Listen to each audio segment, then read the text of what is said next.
All right, guys, we're back with Rumspringa Part 2. If you haven't watched the first one, go watch that. It kind of sets up for the second part. Before we get into the second phase of my Rumspringa life, we, along with the partying and the cruising and, the sitting up and that whole time, we were living at home. Like, we would park our cars at home. We would still sleep at home. Our parents, my mom would wash our jeans and shirts and stuff. And the girls, they only dressed up on the weekends. And mom usually, she didn't want, I don't know why, but she didn't want the girls, walking out of the house with jeans and shirts. Because I guess Amish people, they believe that women and men shouldn't dress the same. So she didn't like seeing that. She was stricter a little bit. So she made the girls wear a dress over their clothes as they walked out the door so the younger sisters aren't influenced by it. And that's what happened, if my sisters went somewhere, they'd find a ride, boyfriends of theirs who were driving, and they would come pick them up. And as soon as they were out the door, the dress came off and they were in jeans and they had their hair done up and everything. And my sisters were beautiful. There's a lot of beautiful Amish girls out there.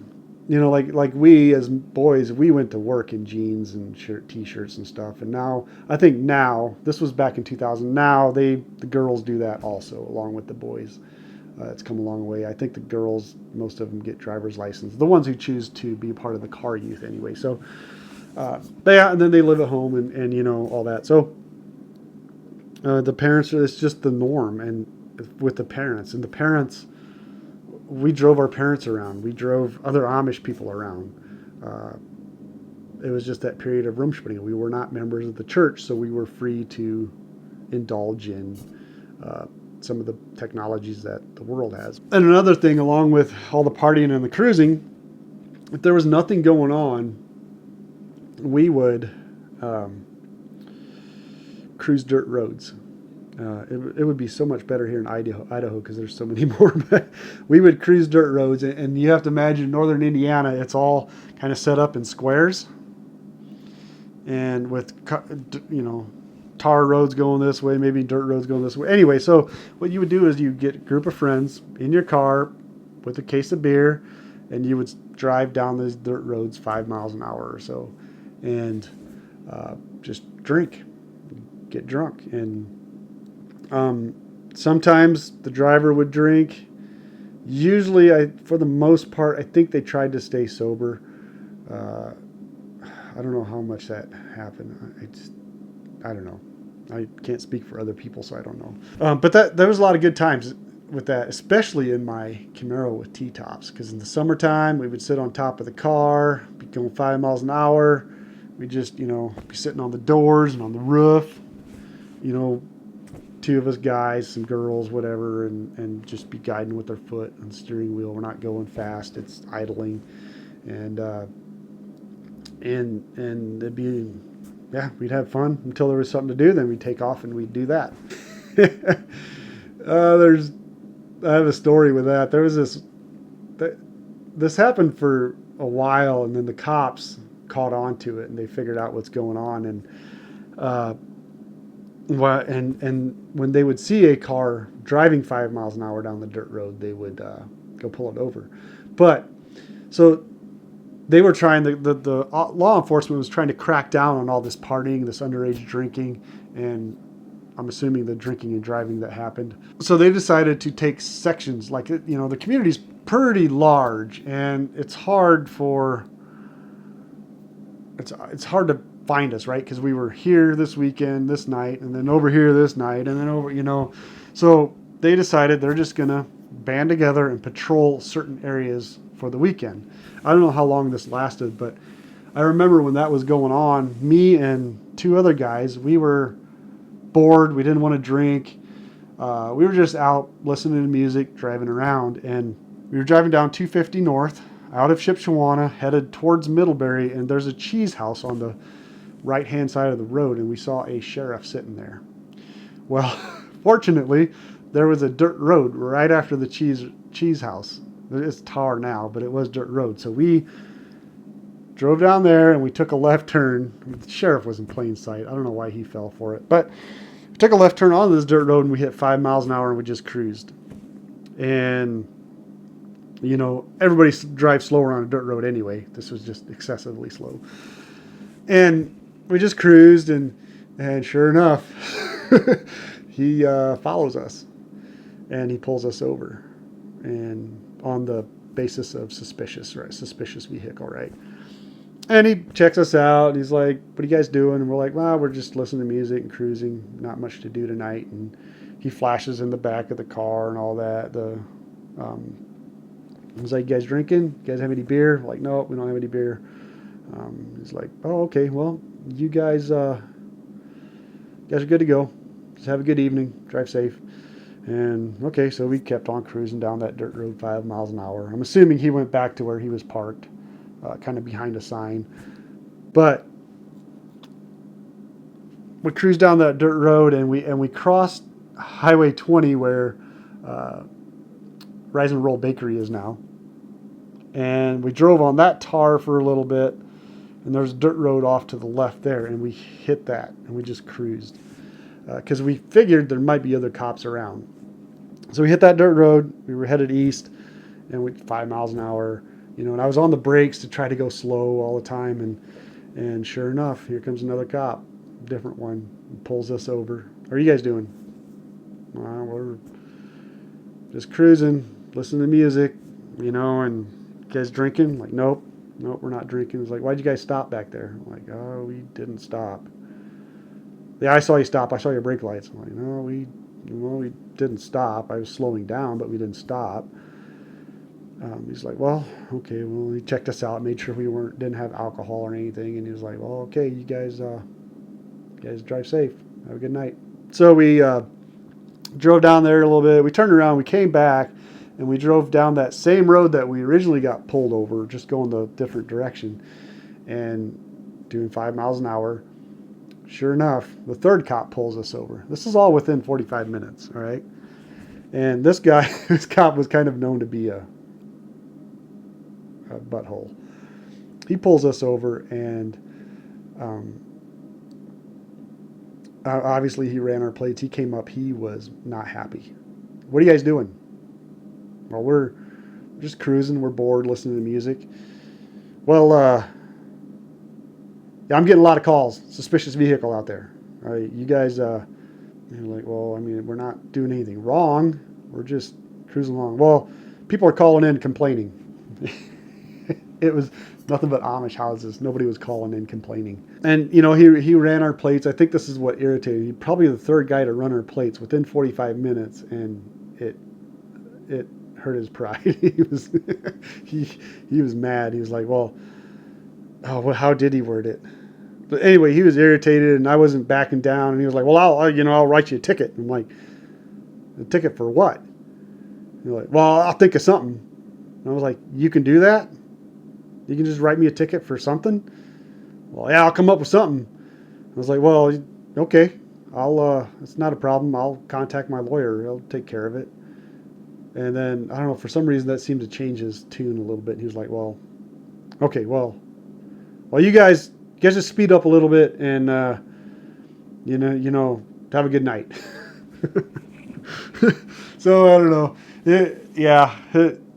I don't know if the lawyer scared him or what. I don't know why. But he was pissed. He was mad until I mentioned a lawyer, and then he changed his tune, and he was like, okay, well, I'm sure he didn't want complaints against him. So that was kind of an interesting night, something to brag about for me, harassing the cops. You know, and it's unfortunate because they were just out there doing their job, and we should have supported them more. At 20, me and a buddy, we bought a house, a double wide, a couple shops on it, 2 acres, and we moved in there. We lived there for the next 8 years. You know, we had the TVs, we had everything, computers and all that, and we constantly had people there hanging out, watching TV, and this is why I harp on TV so much, because I started watching TV and I was influenced by it. Like I became okay with this corruptness of the world, right? As long as they're happy, that's all that matters. And, you know, I fell into the trap of how TV influences a person's life. And But I've now, as a believer, I see the truth in it all. And those were the good old days living there. We had our own space. We had garages to work on our cars. He actually had a, what was it, '88 Ford Mustang that he tore down completely, the engine, re-put it back together. He tore the interior apart, redid it, and actually repainted the whole car, and he did a good job at it. It was fantastic. Um, I wonder if he still has that. I don't know. At that point in my life, at 18, 19, I just the partying just wasn't for me. I didn't, I look back now and it's because I was saved. I think I was saved, right? God was trying to get me out of there. And that's why I didn't enjoy it. And I felt convicted every time I came home drunk and looked in the mirror. I could see just those eyes. I looked in my eyes and was like, man, they look evil, right? Not good. I kept looking at churches. I wanted to go to a church, but I just didn't, that was a big step. Like, I didn't know anybody. I didn't know what it was like. I was just scared to step through those doors. And I kept on doing what everybody else was doing, what all the people I knew were doing. And that was, partying kind of. I didn't do as much after we moved out. I hung out at home more on the weekends. But every once in a while, once or twice a month, I would go to a party. My roommate, he played a lot of video games. He was really good at it. And then, like, I can't remember what all he played. It was online gaming. And then, we would play Mario Kart. We had the GameCube with Mario Kart. We would play all the time. There was actually people who bought a Mario Kart or a GameCube and would practice Mario Kart at home and then come over to our house on the weekends and try to beat us at it. My buddy, he was the best at it. He always had, we always played the balloon battle, where you would have your little go-karts and your little characters, and you would drive around this little area with 3 balloons, and every time you got hit by a turtle or a banana or whatever, you would lose a balloon, and the last one with the balloons left over wins, right? So it was brutal. It's so much fun. My roommate always had the most wins, then usually I had about half as much as he did, and then whoever was there had less than that. They just didn't have a chance because they didn't play it as much as we did. So much fun. We had a few parties there. We had groups of people there for campfires. We tried to keep it small, but there was 2 times that we had a band play in the house. The one time I was on vacation, my roommate threw a party. He knew a band, actually a really good metal band. Desperate for Compromise is what they were called. Just a local crew in the house. And then another time when I was home, we threw another one, and we cleared out the living room and set them up and packed people in there. Cars were parked everywhere, and I had my Camaro, and I bought like a Sebring, I think, and then I bought minivans to pick people up to go to work. So most people in the northern Indiana Amish community, they work at the RV factories, and they pay $2-3 maybe, and probably more now, but per ride, like per way. So $4 to $6 a day. So I had a minivan, and I would pick them up on my way to work. I'd have to take off a little sooner, but I'd pick up 5-6 people on my way to work and make an extra $100-$150 a week. Yeah, this whole time living out there, I'd go home and visit my parents, and obviously Mom's cooking was better than mine. This is where I became, living by myself is where I became an expert at ramen noodles and toasted cheese sandwiches, because I was a lazy cook. I didn't want to make real meals. But we'd have girls they'd come hang out. We'd go pick them up, and then we'd go do stuff. And it was just, those 8 years were good. Less drinking, less partying. I didn't like it. Every once in a while I went, though. My one cousin always tried to get me to go, because we'd go to a party and we just, we hit it, right? We had so much fun at parties. But I, being an introvert, I could only handle so much of it, and then I had to be at home to recharge, right? I could only handle once or twice a month. Him being an extrovert, he needed the crowds to refuel, right? So, and he didn't quite understand that. I think he struggled trying to understand why I would just want to stay at home. He kept constantly trying to get me to go to parties and get me to go to parties because when we did, we had a lot of fun. When I did later years, when I did go to parties, I just, the one time I got so drunk, uh, I had a habit of mooning people.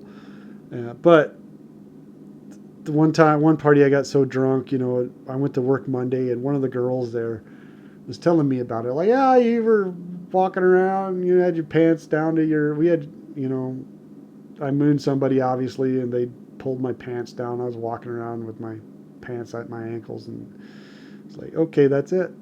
No more getting drunk. And that was the last time. So, because I didn't remember a single part of it. And I was like, yeah, this is ridiculous. I don't even like it that much. I'm done. So when we did go to parties, usually I would take some Gatorade and or Monsters. And I had problems with my feet. Like my feet hurt standing.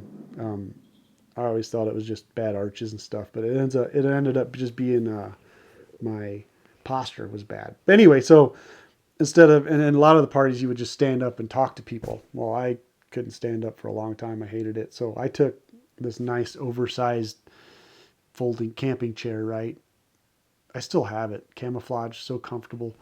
Uh, I would take that to parties with me. So while everybody's hanging out, standing up, here I am sitting in the on the side, or maybe even in the middle of it, with my Gatorade or my green Monster, and just hanging out and talking to people. And I constantly had to kick people off of that chair because it was comfortable. And but I did. Get off my chair. You can bring your own chair. It was more fun sober, I think. Although sometimes people, when you're sober and other people are drunk, it gets annoying. As I got older, the less I wanted to go back to being Amish, and I didn't have a girlfriend and all that stuff. And I dated girls here and there, But I picked up a guitar. I forced myself to learn how. It didn't come naturally, unfortunately. And winter times, I loved winter times. They would roll around, and I'd get on my snowboard. We lived like a half hour, 40 minutes from Swiss Valley Resort. We would go hang out in the terrain park up there all day. One of my best years was with the guy, go watch my video, Lonnie. He was an exceptional snowboarder. I worked out before that season, and we went out and we hung out all year, and it was just fantastic. And I think the year after that I got a girlfriend.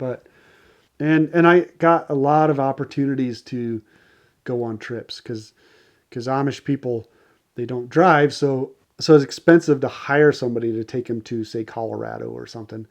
And so I got the opportunities to go on trips, and they would pay for the van rental. I'd usually rent a 50-passenger van, and they pay for that. They pay for the gas, and they pay for my hotel and sometimes food and stuff. And I would just drive them. And I got to go see Colorado a few times. I got to go see. We went down to New Orleans after Katrina hit.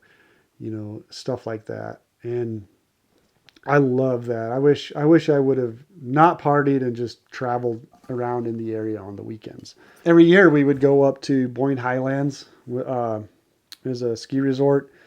We would stay there for the weekend on the slopes. I miss that so much.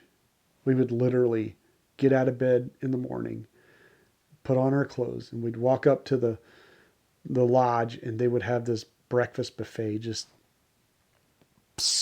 everything. Like you could, bacon and hash browns and eggs and all sorts of fruits and yogurts and granolas. And then you could even go get your omelet made. It was just buffet style.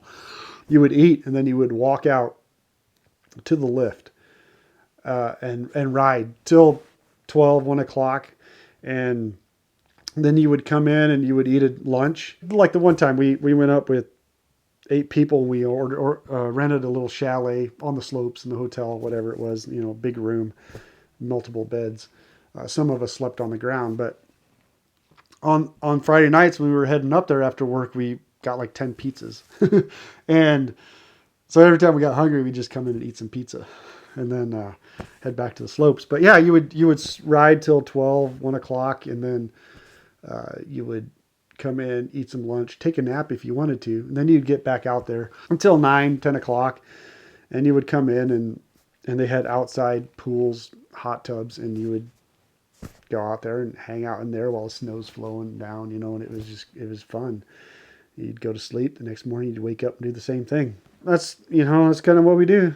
Just kind of hung out. As I got older, I stopped going to parties as much. It was more of the campfire scenes where we had some few friends around the campfires and we would hang out, play guitar, maybe drink a few beers or whatever, and just hang out. The whole time I was done.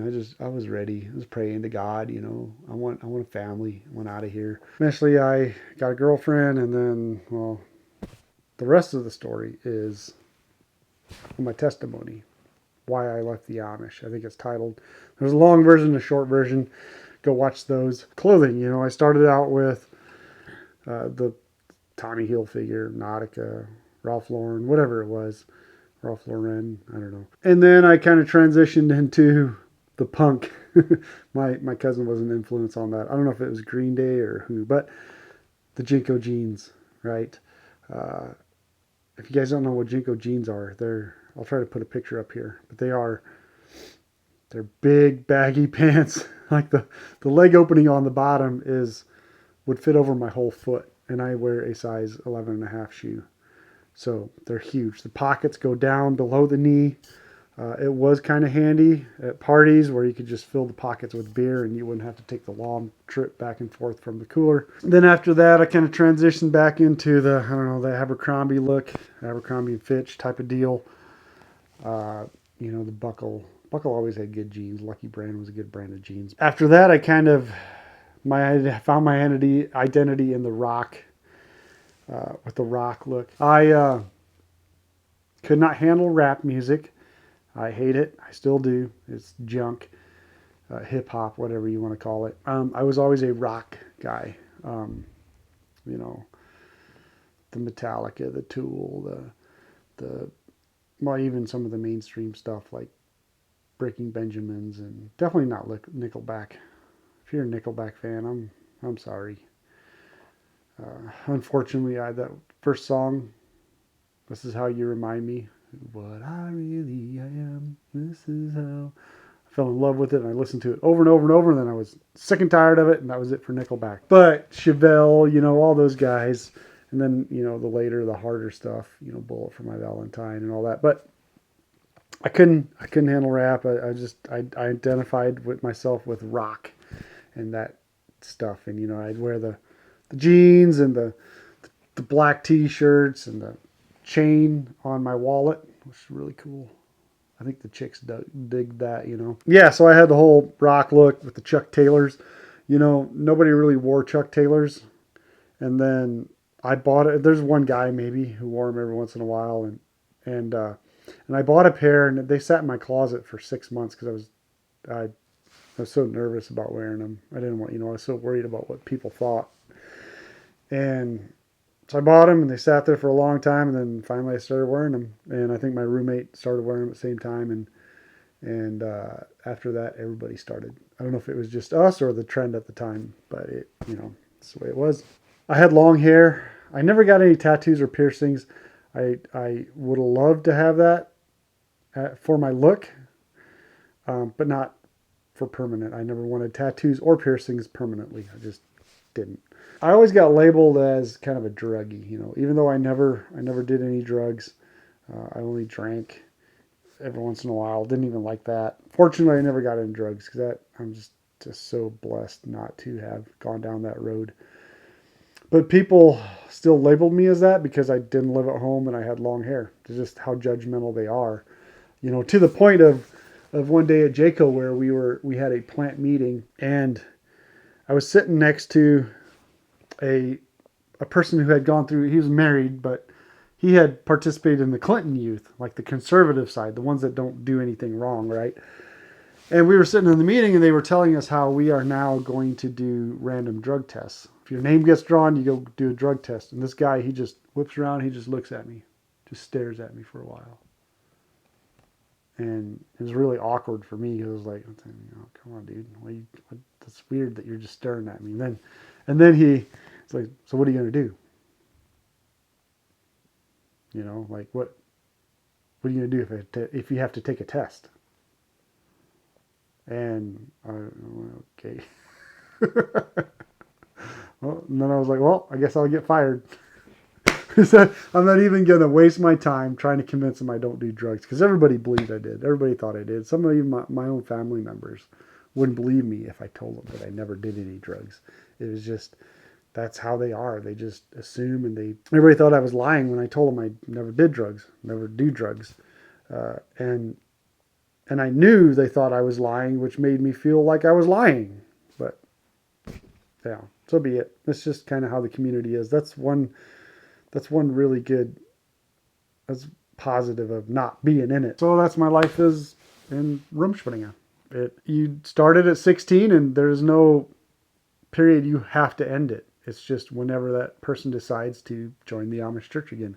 And 95% of them probably do join the church again. Then there's some that never do. They never go back. My buddy never became a member. Him and his wife were both raised Amish. They got married non-Amish, and there's some that do. There's some that just start going to a non-Amish church. Fortunately, a lot of those find the truth in Christ, and that's good. It's still, that God is still taught to them as kids, even though it's a false religion, that they still believe in God after they leave. It's not always the case, but most of the time I think it is, where they will find a church. I don't know if there's anything. If you guys have any questions, just put it in the comments below, and I'll try to get to them the best I can. I appreciate you guys taking the time watching. I wish I had more pictures. I just don't.